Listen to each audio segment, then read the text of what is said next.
long time coming, but thought I'd finally get on to going over the 100 Days book. I had a camping trip with the family away, so it gave me a good chance to read this book nice and thoroughly. So I think I can now at least go through and talk about the book in great detail. So this is obviously the campaign book for the standard Waterloo Campaign rulebook, and I think this is a bit of an essential buy, I believe anyway, but we'll go into that now.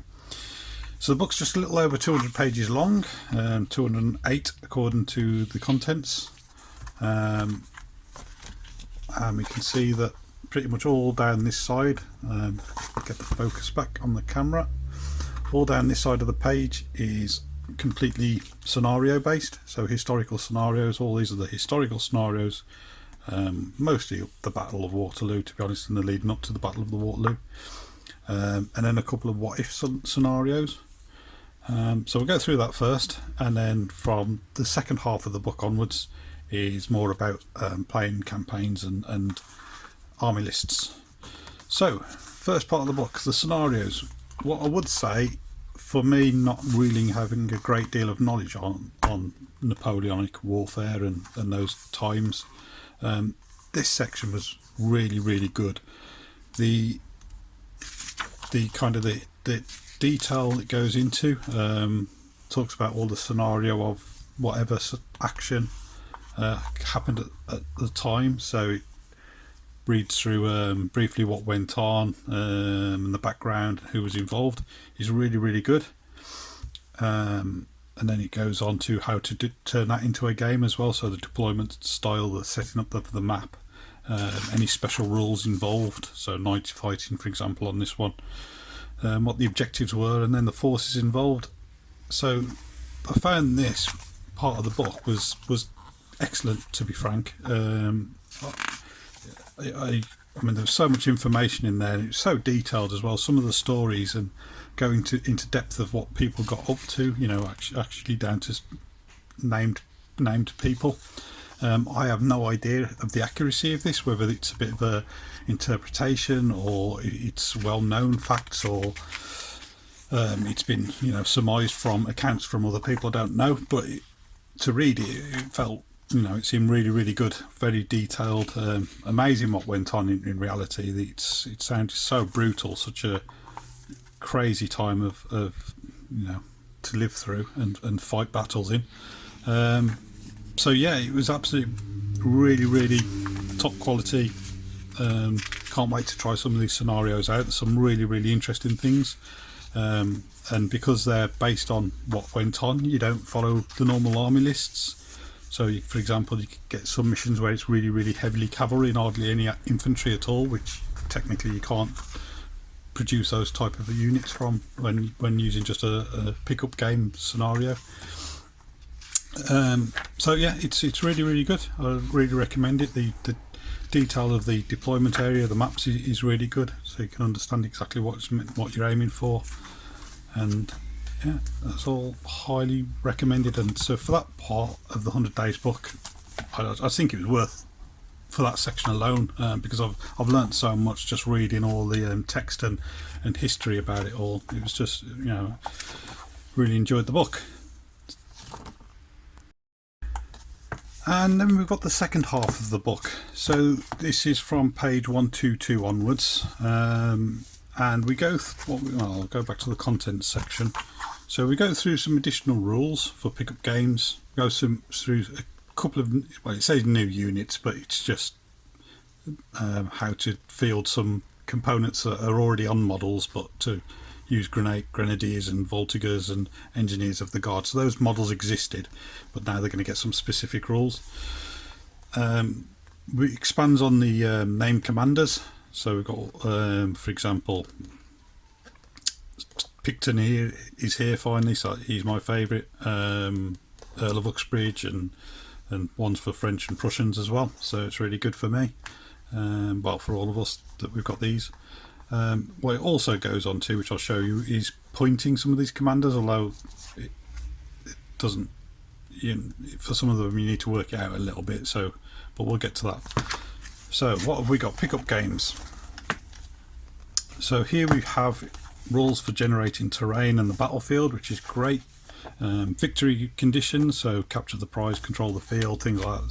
So certain objectives for pickup games you can apply to the victory conditions. So that was quite good. I just kind of feel it probably should have been in the main book, but it's nice that it is in one of the books. So then we've got additional rules. Now we've got unit size revisions, and this really is talking about what is in the rule book already, but it's kind of explaining it a bit better.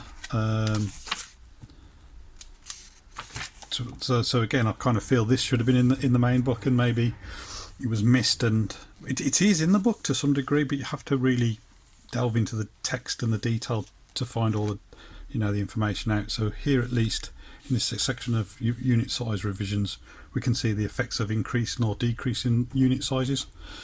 So that clarifies that kind of grey area of the original book. It does introduce, though, half batteries for artillery and tiny units, so just down to 2 bases for really small skirmishes and things like that. And there are some scenarios in this book which use these unit sizes as well, so it's quite useful obviously to have it in the book. And it doesn't mean, at least there's some points values for riflemen, Jaegers and Voltigers for tiny units, so it does add a little bit more flexibility to writing lists, so that's quite good. And then we got the next section was new units. So this is the Grenadiers, Voltigers, Engineers of the Guard. So some stats to expand on those to give the I think they're all French units, to be honest, but at least it gives them all specific rules for those unique units rather than just being added to the generic line infantry.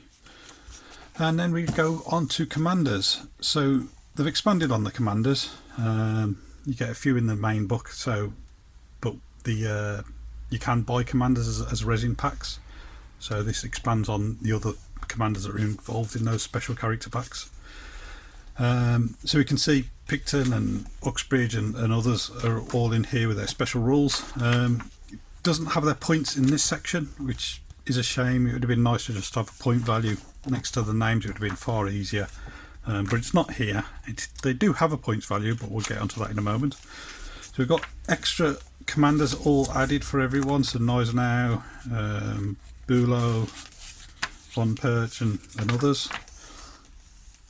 And then we move on to orders of battle. Now this is really about picking army lists, and there's this basically tells you how to go about picking up or running the game, and you can do historical clashes, which is kind of like the scenarios that we just talked about, pickup games and pointed games.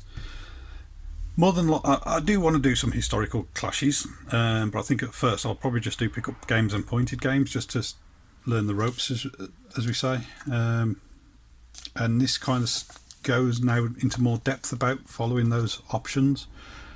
Still a bit, well, we'll get into it in a second.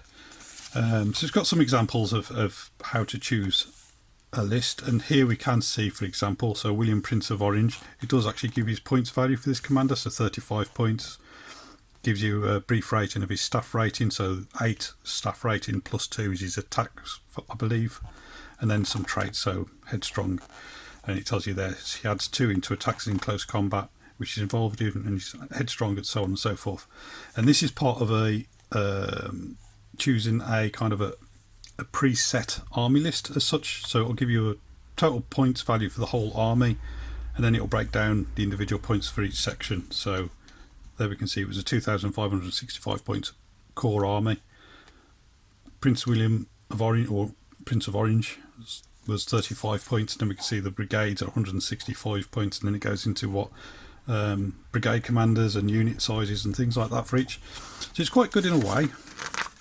So if I flick to an example to show it a bit better, so Anglo-Allied Army, you can basically pick any of these sections, and it's a pre-wrote army list to some degree. So you could say, for example, oh, well, I'll choose the 1st Corps British Infantry Guards Division, so that's a 450 point unit, and then you get all these items with it. it's kind of good. It makes it nice and easy. The points are a bit rounded up just to keep it, nice round numbers, easy to work with, and I don't think that's too detrimental at all. What it does point out though, so if you have the whole army, for example, 2,565 points like we discussed, and that includes all these 1st British Infantry Guard, 3rd British Infantry Division, Hanoverian Brigade. It's got everything. All of these is in that full list of 2,500 points. What we can see, that includes an army commander, which is obviously Wellington at 60 points, Prince William Prince of Orange, or William Prince of Orange, which is another 35 points, and then this Major General Sir Cook, who adds up to about, I think he adds up to about like 35 or 40 points as well. So you've paid, quite a lot of points for these characters, and then you can't use them because they're just classed as an army general and give you just a reroll. So if you are going to use this system, what I would personally do is have your very, very cheap brigade commander, promote them all the way up to here to be the army commanders, and then these army commanders you're painting lots of points for, bring them all the way down here to be brigade commanders, and then you can use all these traits and staff ratings and things like that, because that staff rating of 9 is not used at all when he's a general, and likewise this 8 isn't used and this 9 isn't used, because as a general all they do is give a reroll. So it seems pointless paying all these points for traits that you can't use. So it sounds silly, but the special characters are actually best used as brigade commanders, because you get the full deal out of it. Now you could say that maybe they've just gone down to lead that brigade, directly, maybe. I don't know, to make sense of it, but that's what I would do. So I'm going to just go back a couple of pages. So that's that method of choosing an army. There's also pointed games where you just basically pay the points as per the army list for what you want. The good thing about this is you can make your own commanders up. So as it says here, create commanders. So it tells you with staff ratings and add in traits, or positive and negative traits, and same for units as well. So we can have some unit upgrades and things.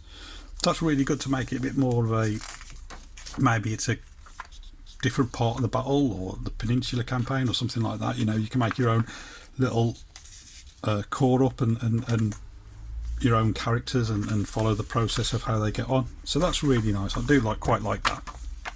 But this kind again highlights the fact that for an army general you might as well have this 7+1 guy at 0 points rather than Wellington, who costs 60 points, because, well, for example, you'll save 60 points, which is a unit of foot guard. I don't know which I'd rather do. So yeah, so that's an option. So that's got in the back of here, it's not just the British, obviously we've got the French and the Prussians as well, doing exactly the same thing, how to choose an army list.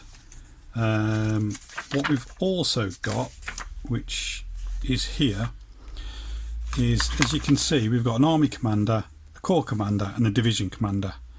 Now the original rules only talked about a general and brigade commanders, so what we've got here is higher ranking influences, and this tells you how these interact with each other. And in a nutshell, this guy gives a reroll to this guy gives a reroll to this guy, and this guy gives a reroll to brigade commanders, is essentially it. And again, this kind of harks back to my point earlier, where there's no point having special characters in these guys then if all they do is give a reroll.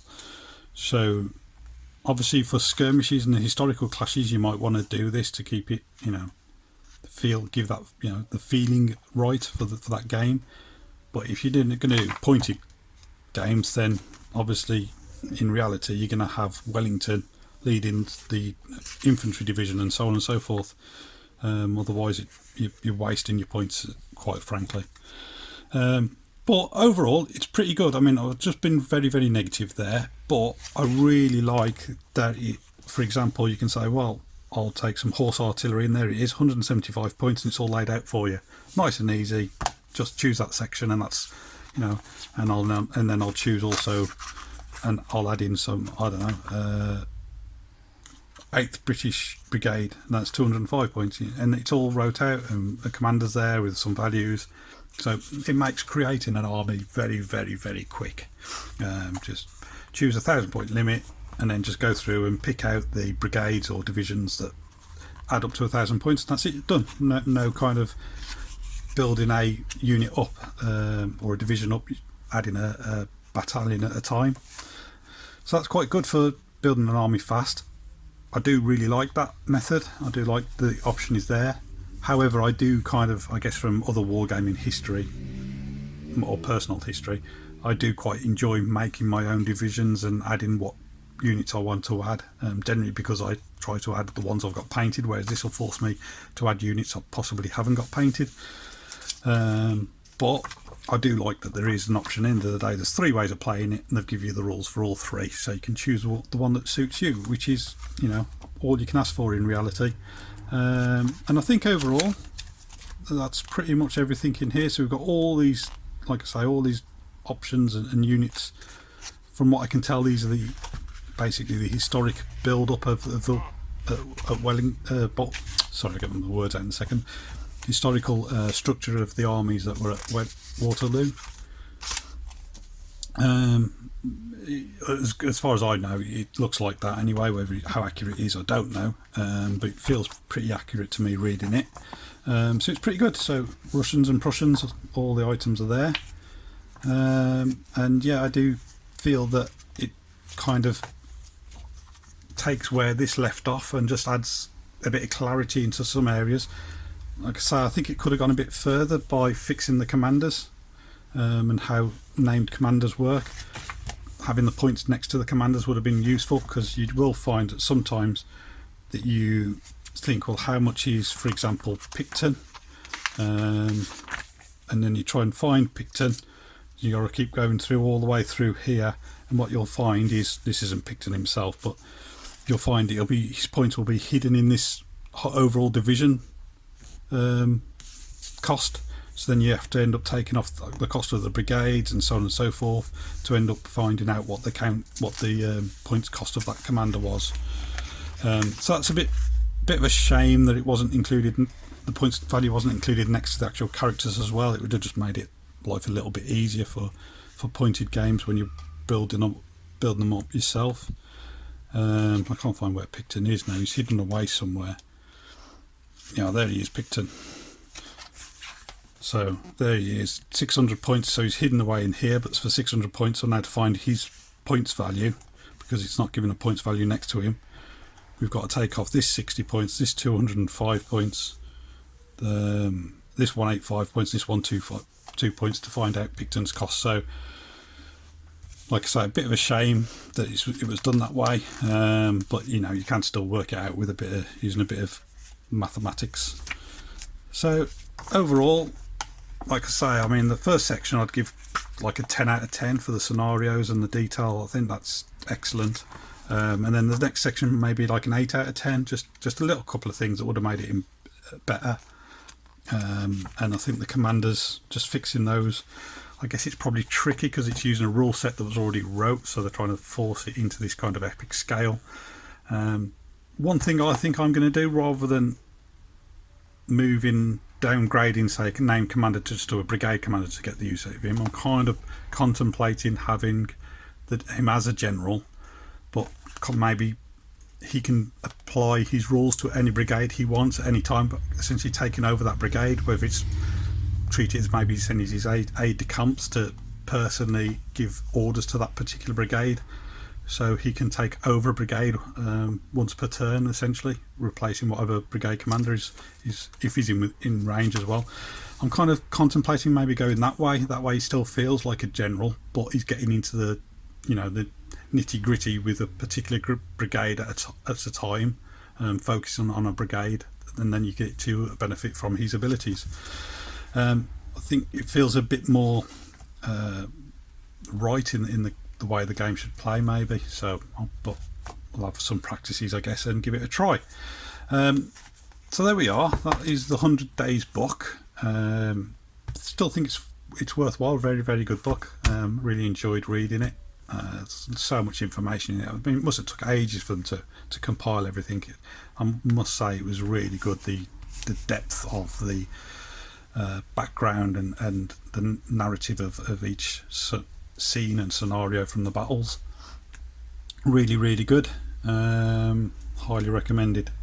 So thanks for everyone for watching my videos, and I must say thanks to everyone who offers comments, whether it's just to say something nice about the videos, which it's obviously I'm over the moon about that people are enjoying them, but I really appreciate all the feedback that I get and all your own points of view and ideas and experience as well. Really means a lot to me. So thanks for everything, and I'll see you again on the next one. Bye bye for now.